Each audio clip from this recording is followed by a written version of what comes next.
All right, good afternoon, everybody. It is Friday, May 23rd, 2025, and this is Season 3, Episode 3 of Justice with Jax, and we have another phenomenal guest for you today from our Colorado Springs community. And as usual, I will remind folks that it has been 1 year, 9 months, 23 days, and 662 days since Armendariz versus the city of Colorado Springs has been filed. I've kind of been tripping out on it's already approaching 2 years. So I'm going to let my guest introduce themselves quickly with their pronouns and community affiliations and anything else you want to chime in with. And then we'll talk a little bit more about what just happened, because we were actually in the U.S. Court of Appeals for the 10th Circuit last week on Tuesday, and that was a pretty surreal experience. So please take it away, my friend. Yes, thank you, Jax. I'm so excited to be here. My name is Annette Leyva, she, her, aya pronouns, and I'm the South Regional Organizer with the Colorado Immigrant Rights Coalition. Super excited to join your podcast and talk a little bit more about the things going down here in Southern Colorado and Colorado Springs. Beautiful, because obviously CIRC is, well, to me, one of the organizations in this state. There's so many people doing great work. CIRC is absolutely one of those organizations, and we'll definitely get all the praise in for CIRC in a moment here, of course. And so just some remarks from Tuesday, which was May 13th, being in the 10th Circuit. So there's like a complex in Denver, right, of like the federal court buildings, and it turns out, when you talk to people, a lot of the general public is not really going into federal courts because scary. It's scary. And then the nature of what litigation is in federal courts is really different from what I think most people's, interactions are, which is like a parking ticket, which is municipal court, or some other matter that is in like your county, like district court. Mm-hmm. And so, some of the things we talk about on the show and why it exists is telling the story of this really important civil rights case that, Colorado Springs, is the venue where this incident happened. Mm-hmm. And now we're in federal court demanding police accountability, standing up for people's rights to free speech and privacy. Mm-hmm. And so, it's been such a journey. So that's why this like storytelling vehicle exists. But it's also about education, because knowledge is power. And both of us, having done organizing work, we know what we talk about this on the show a lot, the key piece of knowledge that you can have is like structural knowledge and how the systems work, right? So this was my exposure to the federal court system, which had never happened to me before. It's so weird because, again, most of us have gone to jury duty when we're called or something like that. So you're used to like the super busy, like here we have like the combined county courthouse, right, for Teller and El Paso, the fourth judicial. Totally different vibe in federal court. Not as many people, right? And frankly, most of the people you're seeing in there are just the lawyers themselves, not the people whose actual issues are being litigated. Mm-hmm. And one thing that really struck me, because I think I've mentioned it before, I was at one time like a newspaper reporter and did crime in courts, and I did end up in federal courts a few times covering some of the items on their dockets there back in Texas. And so I had been in federal court buildings before, but way different when it's like your life, that's your own case, your that they're experience. Talking about and arguing. Yes. And surreal. So it was very surreal. Yes, precisely. And so when it comes to, I feel, federal buildings, they have like a very specific architectural style, right? Like most of us can recognize them. And this was true of where the 10th Circuit sits. I believe it's the Byron White Courthouse.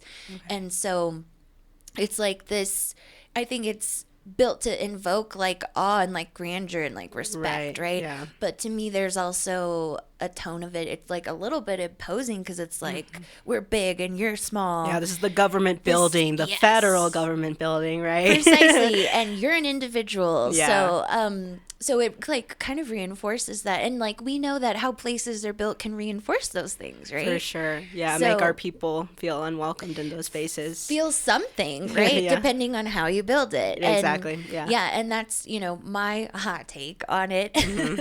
And again, it's also functions like as a museum. So as a nerd, a government nerd, I was like, oh, I should come back and do a tour at some point. Definitely. Yeah, and so being there was very interesting because there's a docket, right? And we're not the only case on the docket. So I even heard some of the other legal arguments and other attorneys.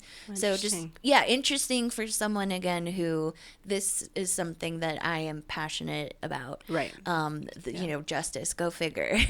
And I still believe in it after, I'll call it the legal system, but I still believe we have to keep fighting for justice, right? Regardless of what the pitfalls are. Yeah. And so interestingly, the courtroom that our hearing was in, our oral arguments, was actually more like a library. And I was like, I love libraries. So that was kind of nice. Yeah, that's nice. Yeah, and it was a little bit smaller, I think, than we expected. And shout out to my dad, who's my number one, who oh, nice. He accompanied you. Accompanied That's me. awesome. Yes, and my co-defendant, the executive director of the Chinook Center, John Christiansen, also made it up. So that's great. Yeah, we made sure to take up space and occupy the front row as like your average person engaging with the system, because pretty much everyone else in the audience again was lawyers and were in their lawyer wear and gear and their gray and black only suits. I can imagine. I can picture it. Yeah, and I kind of laughed, like,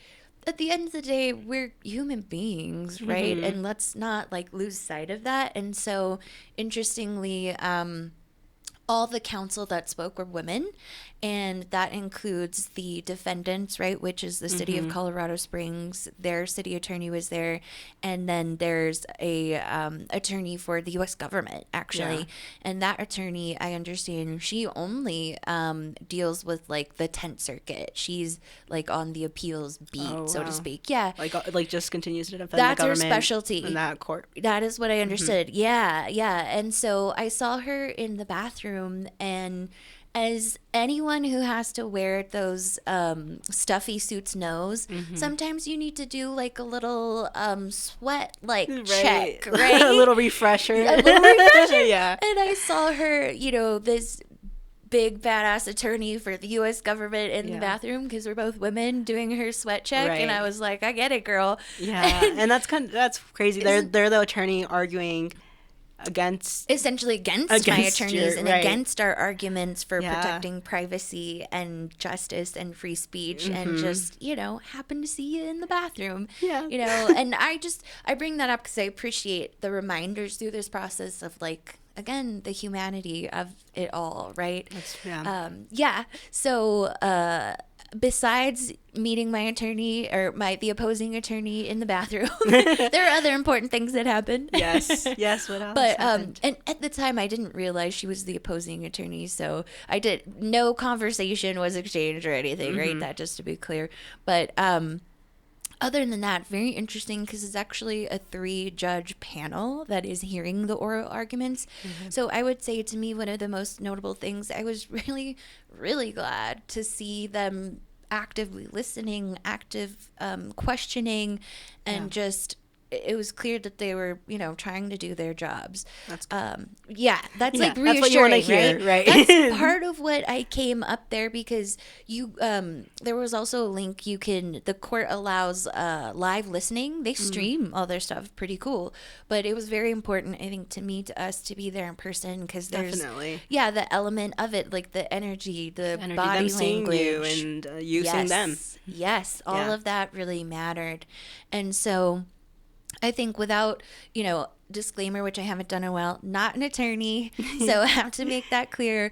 And so I don't pretend to get into like the legal analysis, but I would share, some of the things that stood out to me is that we have this discourse around Black Lives Matter and white supremacy and hate groups that is obviously challenging and multifaceted. But one of the pieces that is one of the most challenging for me to hear, I'll put it that way, is when Black Lives Matter protesters are equated as being the same as white supremacists. Oh my God, yeah, that's Right. awful. It's awful, and yet you can understand with the many perspectives in this world and like the inherent biases we have and just different lived experience. I wouldn't say I understand the logic behind it, because there isn't. It's actually faulty logic. They're like opposite ends of the spectrum. Truly. Right? Like Black Lives Matter protests are actively fighting against the white supremacy of our nation. Precisely. And so let's unpack that more. So why does this matter is that the fundamental ideology, I think, behind Black Lives Matter is that we are demanding police accountability and no more deaths at the hands of police. Mm-hmm. On the other side, yes, it's a spectrum, but on the other side is white supremacy, where part of the fundamental ideology there is that anyone who isn't white shouldn't even exist. Yeah. And when they take it to the horrible extremes, that they would even kill someone because they are not a white person, right? With white supremacist hate. And so that's why you can't equate them. You can't do the thing that humans, I think, like to do and say, well, like, what if the shoe was on the other foot? And what if a white supremacist attacked a black cop? Wouldn't their political ideology matter? And it's like, actually, pump the brakes big time there, because that comparison doesn't work, because it's not the same. No. Black Lives Matter protesters are, again, demanding a fundamental change to like the legal system. Exactly. Yeah. And it is not based on actually a hatred of anyone or any one thing. Now, do those feelings come up? Yeah, as a part of the discourse, and it's really hard, but you can't equate that to what a white supremacist believes in. And so let's make that super clear. For sure. And I think it's the way that we also like view the way that those different groups view liberty almost in a way, right? And like freedom, like Black Lives Matter, we want everybody to be able to live a fulfilling life, right? To be able to just Everybody exist. Deserves to be right? free to and not exist. have to walk down the street and be afraid of getting shot in the back. Yeah. Right? To just be able to live a fulfilled life. But on the other side of the spectrum, you know, the white supremacists, they are completely the antithesis. The antithesis of that, right? It's a deliberate oppression. Oppression of somebody else's ability to live that fulfilled life, right? The other movement, which I understand, again, you want to put them like on opposite sides of the spectrum. And in some regards, I get that comparison. But you have one movement that is pushing for liberation for all, to put it simply. Whereas this other movement is talking about oppression for everyone except white people. Exactly. Yeah. Not the same. No. So happy to be able to discuss that here, because it definitely came to me as I was hearing these oral arguments that was some important discourse around like this particular case, because some of it involves my speech, specifically white supremacy is domestic terrorism, right? And so I would say the other piece that was very interesting that came up to me, which again is very weird when you're watching people discuss your life, right? And they're like very removed from it. Like at the end of the day, I don't know that those judges know that I'm the Armendariz on that case, right? That girl, I wore red though, just because I knew I'd be in a sea of black and gray. Yeah. So. Show color somehow. Yeah, right? you know, well. Bring life into the courthouse. That's the funny thing. Yes, because some of our case, right, we were targeted because red is for communists and blah, blah, blah. Wow. Right, when it applies to people on the left, right? But at the same time, there's plenty of red MAGA hats. So is red really the problem? Right. It's who's wearing it, right? It's who's wearing it, precisely. So there's me being cheeky, which I am definitely that. But the other thing that was surreal to me is that they were discussing the outcome of my prosecution, right? And asking questions about that as judges. And at one point, Obviously, I wasn't going to do it, but I definitely felt it. I was just like, point of order, like, the record is this, you know what I mean? Because they were asking questions with regard to, as I mentioned on the show before, I took a plea deal like the majority of people do, largely because my criminal defense attorney insisted, like, recommended, told me point blank it was like that pushed on you. Yeah, as it is with a lot of people, right? Point blank, she said that you need to take this deal because it's really a deal you can't refuse, and I'm here to objectively analyze the risk for you and the risk of you going to trial versus taking this very amenable plea deal is so much higher. I don't recommend it. And then going to trial itself cost several thousand more dollars. Oh, yeah. So all those factors together, I was terrified of the prospect of a jury with, you know, the wrong mix of people in El Paso County labeling me as a felon when I'm not, simply because they have hatred towards Black Lives Matter, right? And things like that. So I did choose to take a plea because, again, I rejected several of them because I was like, okay, we'll go to trial. Like, I'm not guilty. Let's go there. Yeah. But then they kept coming back to me with more and more of a deal because they feel that that revealed from the fourth judicial prosecutors or the deputy district attorney's perspectives, they didn't have a great case. Oh. You know? Yeah. That's why they were like, no, let's just plea it out. And as we know, that's often, again, what happens in the legal system. Yeah. And so, interestingly, the judges were kind of discussing the elements of that. And for a time there, the way that it was being talked about, I was like, excuse me, I am not convicted of anything. Right. Because that's how my plea deal turned out. I took what's called a deferred sentence. And if I met those requirements, which were very minimal, frankly, very. Yeah. It was an apology letter and 25 hours of community service. That's it. Okay. On a, you know, alleged second-degree felony, right? Wow. See, again, when you compare those things, it's like, what was really going on here, right? Exactly. And just a side note, like, we have the congresswoman out on the East Coast who just got accused, right, of some federal crimes for engaging in an ICE facility. Yeah. And to me, I was like, girl, sounds familiar. Like, that sucks. Yeah. You didn't commit a crime. They're just trying to send a message and making you an example. For sure. It's all about you know? control, right? Control. Yeah. Yep. Control and surveillance. Yes. And again, this case is about that surveillance exactly. element as well, right? And so thankfully, as I was feeling some type of way about, like, look, the facts are I was never convicted of a crime. I hope all these judges and lawyers in this court know that, right? Understand that, Ultimately, thankfully, part of that discussion did come up, and it was made clear that, as I just described, that I took a deferred sentence, and there was, you know, even some commentary about, like, the fact that, as we've named, it seems like the prosecution wasn't too concerned about, like, the criminality of this person because they're giving a pretty they just gave you some community service, significant, right? You're not a threat, obviously, right? If this is that's exactly where, you know, some of that discussion went. So, you know, I was pleased to see that again, because just as the person living this, and as I've said over and over, I was falsely accused of a crime. I reacted in a moment where I saw my community being abused, and I basically thought they were coming for me, you know? And so to turn that into the false accusation of, you know, attempted aggravated assault, unfortunately, I am not the first person that police have done this to. Yeah. And I likely won't be the last somewhere in this country, right?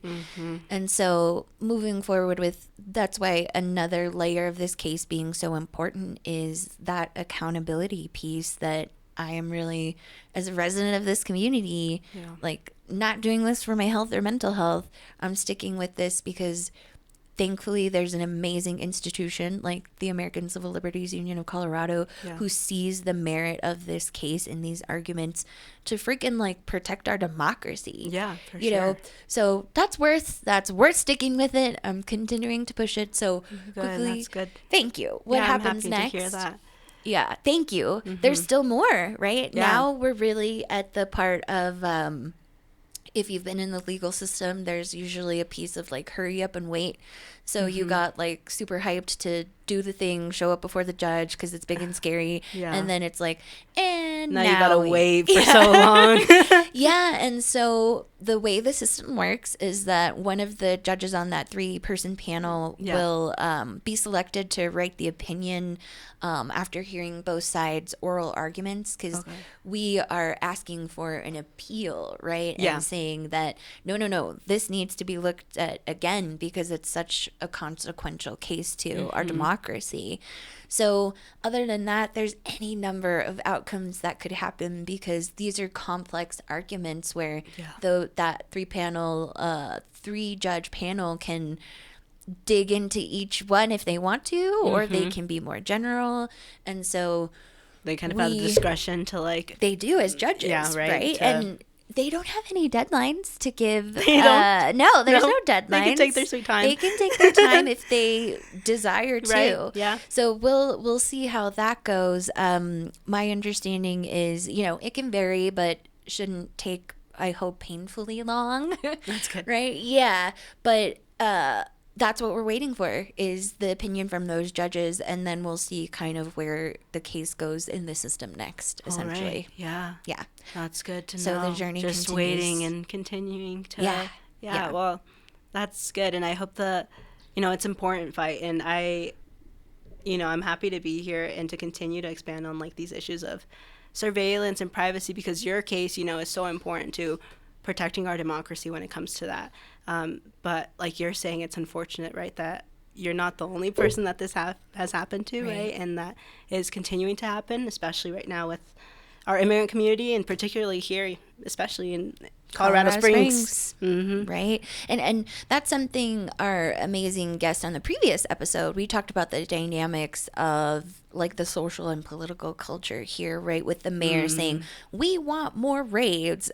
No, we don't. A mayor who is a Black immigrant. Right. Right. So, well, let's dive in. Here's a good segue then, I would say, to like the amazing work of CIRC. So if people haven't heard of the Colorado Immigrant Rights Coalition, would you provide an overview and how people can help or support? Yeah, of course. So Colorado Immigrant Rights Coalition, also known as CIRC, is a statewide organization, a coalition, right, of over 80 member organizations that form a part of our coalition.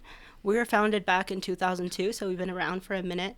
And with our member organizations, all of which vary in the ways that they serve immigrant communities, from the ACLU of Colorado is one of our member organizations, to more direct service local organizations like Centro de la Familia here in Colorado Springs.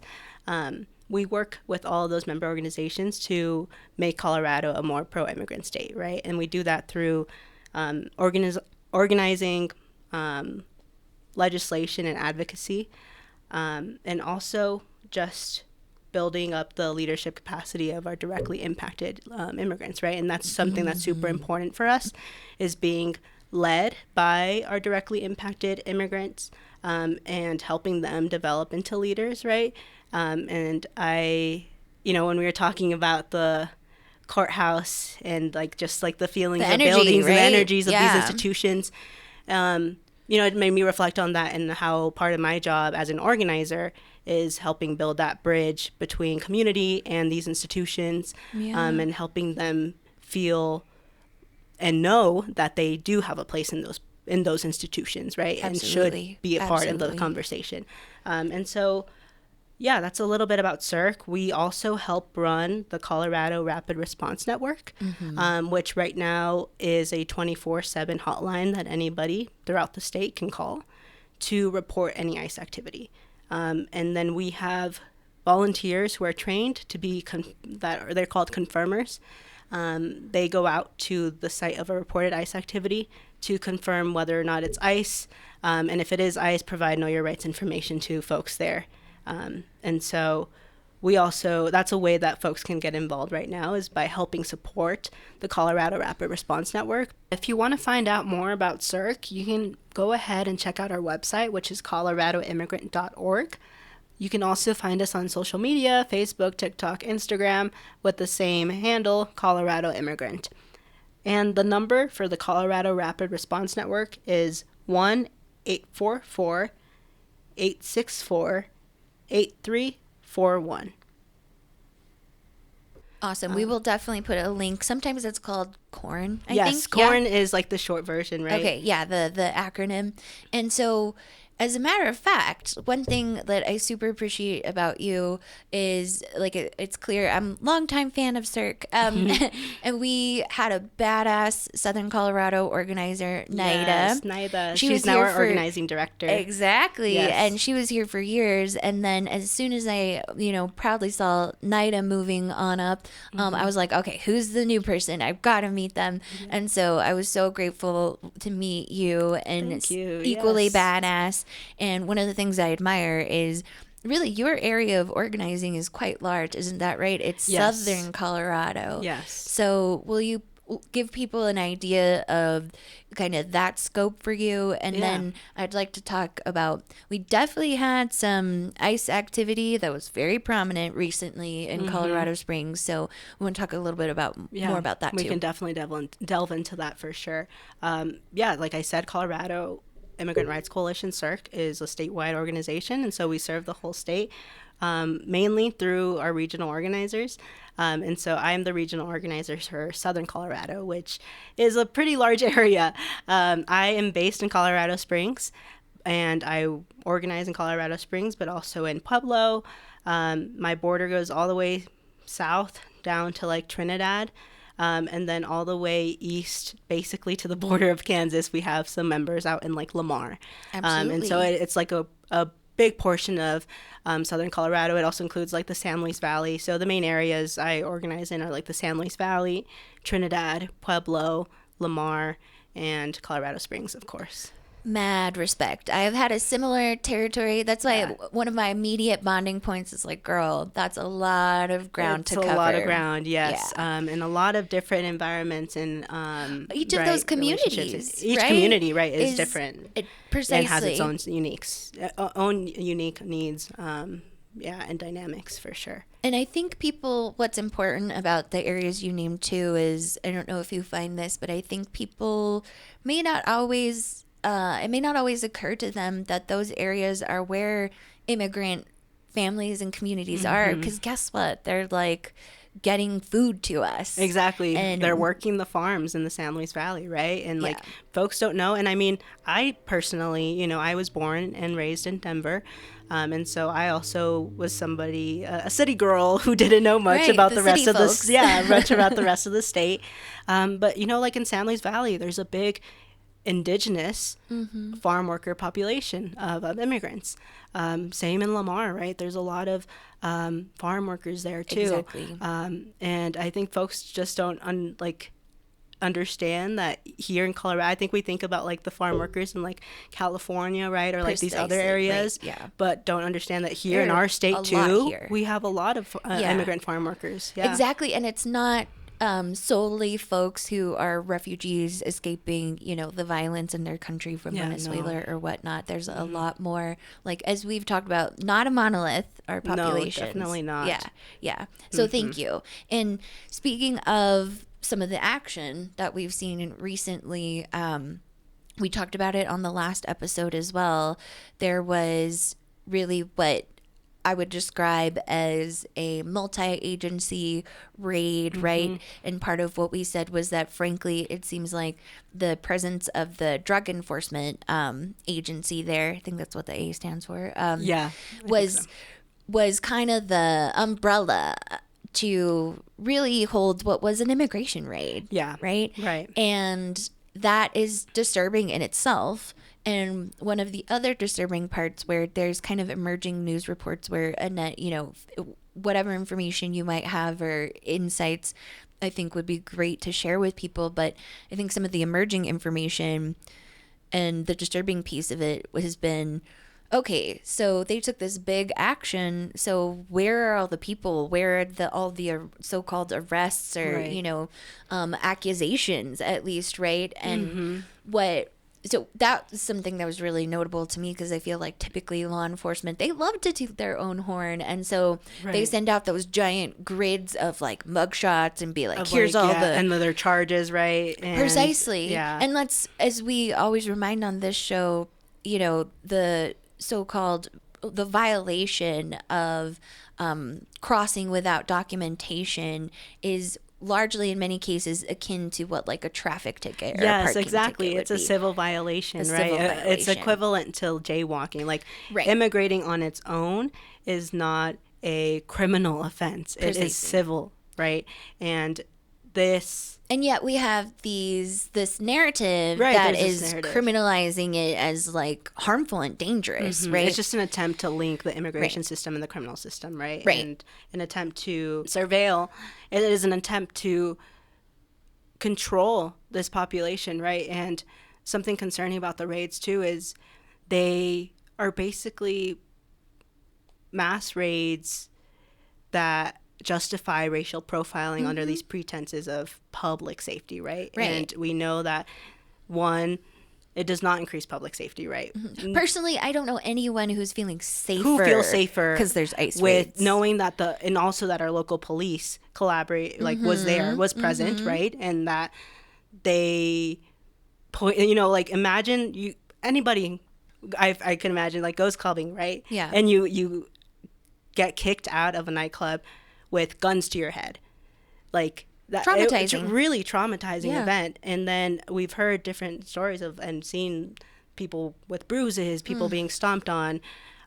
Folks were like asked to provide some sort of, if you couldn't provide any proof of your legal status, then you were just put on a bus to Aurora.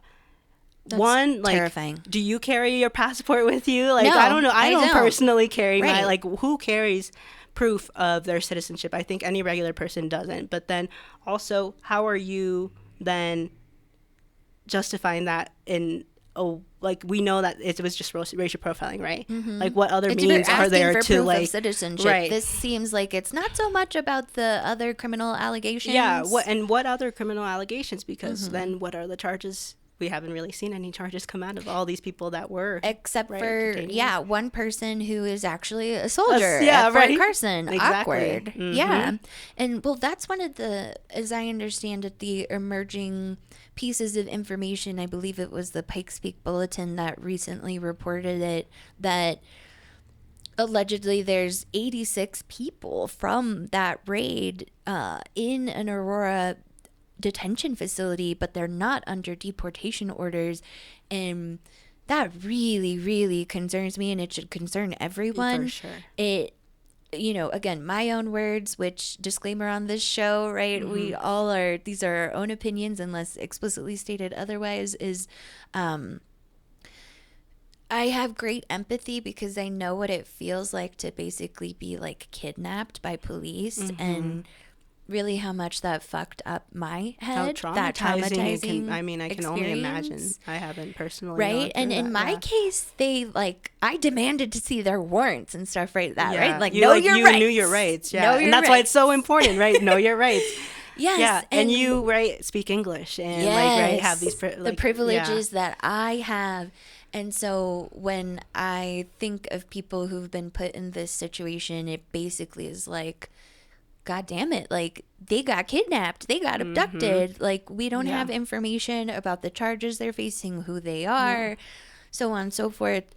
That is not okay. No, it's not. And then, these are not, like, these are our neighbors, these are mothers, these are parents, these are people that then the next day, their husbands, wives, woke up and couldn't find their loved one. Like, I have nightmares about that kind of thing happening. Definitely. It's so scary. Imagine just not being able to, waking up one day and not knowing where your husband is. I mean, that is what happened, right? I had people who reached out to me after the raid, texting me like, I think my husband was a part of the raid. I'm not sure. I just can't find them. Can you help me locate them, right? And so that is the times we're living in. And I'm so glad that Colorado's not perfect, but Colorado is a state that has an organization like CIRC that someone can turn to in that instance, because unfortunately, I think there are plenty of states that don't. Unfortunately, yeah. And we're grateful that we also, in this state have the rapid response line that folks can call if they ever are affected by any raids or any immigration enforcement. Call the line, and we have people that can help you. And we're trying to resource folks that were affected by the raids too. And so we have those resources and are wanting to help out in any way that we can. So that's why we're spreading the word on this show everywhere we can. Anyone who's listening, make a social media post, yes, whatever you can do, sign up to volunteer, right? Mm-hmm. Like, that's a lot of things. Respectfully, I so appreciate it. Like, white people who care about this issue. Right. Ding, ding. This is like one of the main ways you can make a difference, especially because I know I've heard you say it before, Annette, and it makes a ton of sense, which is that we're not going to go send our vulnerable immigrant population to go observe like ICE activity. Of course not. Right? No. Like, that is not okay to ever even ask of them. No. It would be a major misstep. So that's where people who care with the privilege of their skin color and class and race, they can make an important difference. Now is their time to step up, right? The immigrant population is already so vulnerable and being targeted. We can't ask of them to go out in the streets and put themselves in even more of that risk, right? It's the time for those allies and white folks and other people to step up. So sign up for your confirmer training today. Yes, you should. Yes, please do. And well, speaking of that, you could call it a lot of things. I call it the chaos era, the darkest timeline, and we try to have some balance. We'll get to the balance of the challenges that we have. But being that there's so much going on in general today, especially in the courts on multiple fronts, including dumbass Donald Trump even attacking birthright citizenship. Yeah. Insanity to me. Absolutely insane. Right? Yeah. Yeah. So, I mean, I think you're a perfect person to share with listeners about why it's so really important, despite what has also been called like a shock and awe campaign. Like they're trying to overwhelm us, right? For sure.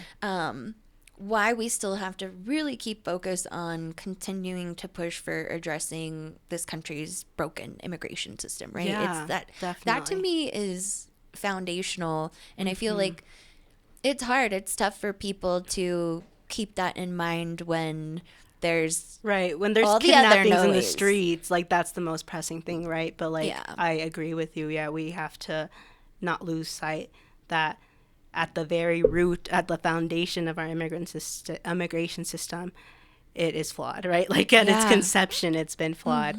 And the fact that, I think this goes back also to like our point of like the immigrant population and the folks who have been involved in the system know that it has been flawed for a long time, right? These issues aren't new to us. Right. And so I think that's also an aspect with the allies that has been frustrating now at this time, where now allies are wanting to get more involved. It's dawning on people, right? And it's like, this isn't new, right? Like, I'll bring up, like, for example, just as so people know, like, the example of registration. For example, right now, the Trump administration passed a new law that requires registration for undocumented people. Wow. I was not aware. Yeah. My goodness. So people under the age of 14, their parents have to register them. And if you're 14 and over, you have to register yourself. And, talk about surveillance, right? Yeah. Like, the government is actively going to have all your info and be able to surveil you, right? You have to register with the government. Super scary, but not new. In the past, we had the Alien Registration Act of 1940. That was before World War II, when non-citizens had to register with the U.S. government in order to like take inventory of non-citizens and threats related to communism at that time, right? And then also we had like the Chinese Exclusion Act of 1882 that targeted non-citizens of Asian descent and made them register. We also had a registration system after 9/11 that made over 80,000 people from 24 countries of majority Muslim, Muslim majority countries have to register and be tracked. So this isn't new. Like, the U.S. government has tracked and surveilled people for centuries, for decades. But it is concerning, right, that is coming up again. And that just shows like a part of the immigration system that is flawed. But also I think we can see that it is flawed in the lack of legal pathways to citizenship that occur, right? There's this whole complicated administrative law that really takes not decades functional to work through, and also is so costly, right? Like immigration attorneys cost you a fortune, right? I know of so many families that have gone through or in legal proceedings and have thousands and thousands of dollars of debt, right? The immigration system takes so long, and there's so many different things that can automatically disqualify you from like being able to grant citizenship. One story, like many stories there are, of people who are under deportation orders just because they missed one court date, and they don't usually get notification of that. They missed the court date because they weren't notified of it, and just because they missed it, they're automatically placed. You're done. That your chances are over. You're placed in deportation proceedings. Even if we think about like the legal pathways that have been given to people, they're now being stripped away, right? If this administration was concerned with if this administration was concerned with legal rights, with protecting immigrants who have entered legally, or if they have a concern, their question was on like legality of how you enter this country, then they would expand the ways, right, that people can go about entering the country legally, such as TPS, the Temporary Protected Status Program, that protected and gave legal standing, right, gave documentation to thousands of Venezuelan immigrants. The Trump administration took away that program just this past Monday. The Supreme Court decided to suspend the block the block on the program. Again, here's right? where the legal system comes exactly. in, right? So the Supreme Court basically allowed the Trump administration to end temporary protected status, and so now it will end, and this demographic of immigrants who were here legally, right, are here with the protected status, will now be left without documentation. And also, I mean, why are they here in the first place? What is going on in Venezuela, right? Yes, and what specifically, that's one of the things that I've tried to bring up, that is, again, with this social and political climate here, even, people are not always ready to hear it, but there were actions that Trump took during his first administration that destabilized the economics of Venezuela. Yes. And that's why people are coming here. Exactly. Venezuela has been sanctioned for so long, right? We haven't allowed Venezuela to be a country that can serve its people, right? I think a lot of people aren't educated in U.S. history and don't know about U.S. imperialism and how... I was like, that's a whole other podcast right, that we're going to have to do. a whole other podcast and roll, right? That's so much that we can get into with that. But, like, the reason that these people from other countries are coming in the first place is because the U.S. has destabilized their countries of origin, right? Like, I think you can ask a lot of these immigrants, and, I mean, just take a look at the gruesome stories and... like the migration that they have to do to come here, right? And like the trauma that they endure in order to do that. Like, I think they much rather, if they could, be in their countries, right? And be able to stay at home with their families. But our foreign policy hasn't allowed them to be able to live happy, fulfilled lives in their countries, right? Because of our foreign policy. And so that is one point of it. Our immigration system is messed up. It takes years to work through, and there isn't even really pathways to citizenship for people. Right? And also we're talking, like, DACA is another example, right? Of like how these group of people have been really turned into, I would say, political footballs, and given, that's why I wanted to say, like our pawns for like the government, right? Like depending on each administration is like their lives are in the administration hands, and like they don't know the fate of their own future, because it all depends on what administration is in power, right? Why haven't we given citizenship to this population of over 500,000 people who are part of our nation, American right? Society, this is the country that they know. And that program is also being contested by this administration, right? And is up in the air too, and also is unfortunately likely to be taken away. Wow. Well, now that everyone listening is supremely pissed off, sorry, but that's the immigration system for you, right? Yeah, no, this is what the show is about. Yeah. Like we said, it's talking about the real things that people need to know about, and if you care about justice, then you want to know about. And so, that being said, though, again, we try to add some balance here. And so, I was hoping, I think you were the perfect person to answer that question like I thought, but another question I think that will be really insightful is, I know you have a personal connection to the work you do as an organizer. Most organizers do, right? There's the passion in the heart there. And, it's a marathon, not a sprint. And there are definitely moments where the work shows you it's like, fuck yeah, that's exactly why I'm doing this and why we have to do this. Or the element, it can be so exasperating. We talk about it on the show, but you know what? I would rather be here for someone than not. Yeah. And even that in itself has value to what we're doing when it feels like pushing boulders up hills sometimes, right? Definitely. So, what can you share or reflect on in your role as an organizer that, have shown you why this work is so important? We believe in organizing on this show for sure. For sure, yeah. I think it connects back. Well, I'm the daughter of two immigrants, and so I work with and organize with a lot of folks that are like my parents' age, and they remind me of my parents. It's hard to not see your parents reflected in the people that you work with and the stories that you hear.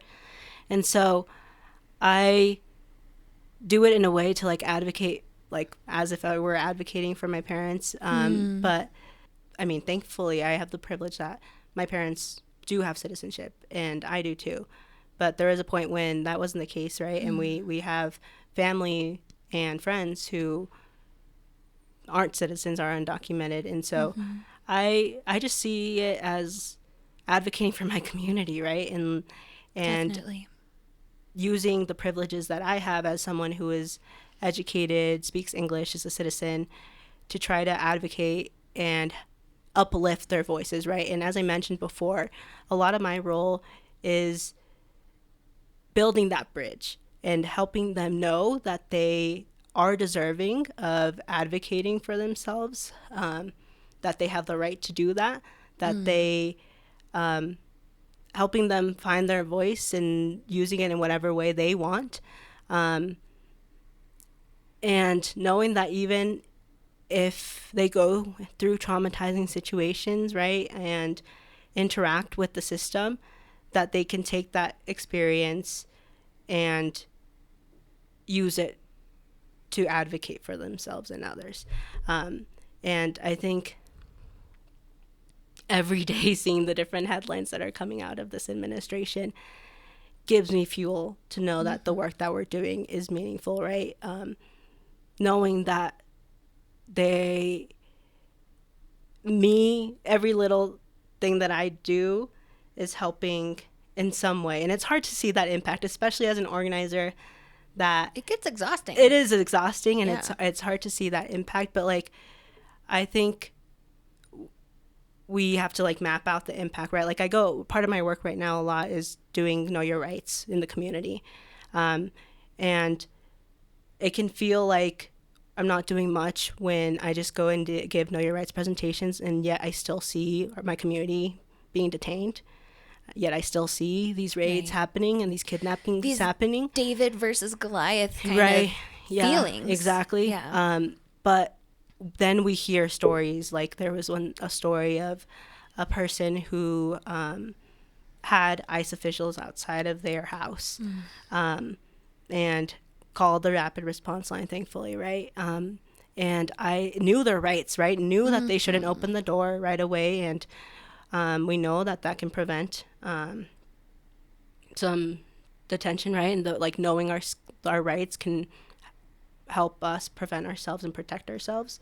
So they knew that, and they didn't open the door, but ICE did stay outside of their house scary. And wait for like hours. Super scary and traumatizing. Imagine just like ICE being outside waiting for you and you not being able to... trapped in your house. Being trapped in your house, yeah. After a couple hours, thankfully ICE left and that person was not detained.